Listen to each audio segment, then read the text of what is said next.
It's pretty cold out here, so I'm not going to hang around for long, but just wanted to make a short video.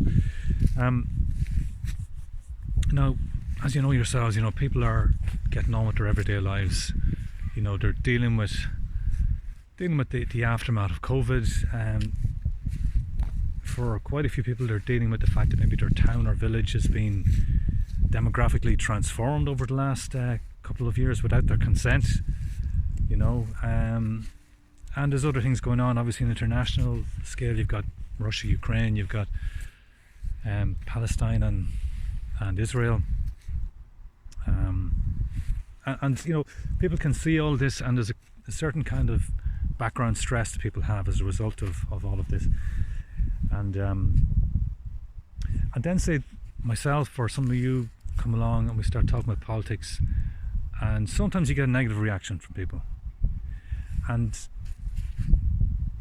some of that comes from people are only able to handle so much information that makes them uncomfortable. Because if we're saying things that are the facts, that are the truth, but if they don't align with what's coming out from News Talk or RTE, the Irish Times or whatever, people are going to have that kind of jarring sense of, hold on, this information is not like what I've heard before from the mainstream, what's going on? And they feel uncomfortable. They feel uncomfortable, they don't like that feeling of discomfort.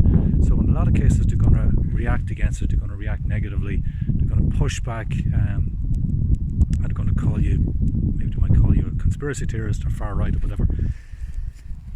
But a lot of these people, have gotten to this point over the last few years because of COVID and because of, the stresses of modern life. And in most cases, they're ordinary, normal people. They're not bad people. I'm sure you know that, but they're just dealing with a lot. Maybe they're dealing with a sickness in the family or a death in the family or something like that. People have all these things going on. You mightn't even know the half of it, and you can find ordinary people reacting in ways they wouldn't normally. There's that kind of on edge thing that people have, I think, in this last 2 or 3 years, which they mightn't have had before. So I'd just be careful of that. Don't automatically jump and think that people are stupid or that people are ignorant or whatever. A lot of the time they're just stressed, and I've had that myself. You've probably had it as well. Underneath, most people are fairly sound, so just keep that in mind, and coming on to this year, we're going to have local elections. We might have a general election, or it could be the start of next year either. But what I would say to you and to anyone watching this, and I'm going to try and do this as well, is what it'd be good to do is start up maybe something like a TikTok channel, okay? Or whatever social media you're on, but I think TikTok might be a good one because it's getting more and more popular. A lot of young people watch TikTok particularly, and there's an increasing amount of politics on TikTok. It didn't start off as that, but it's definitely becoming more and more political.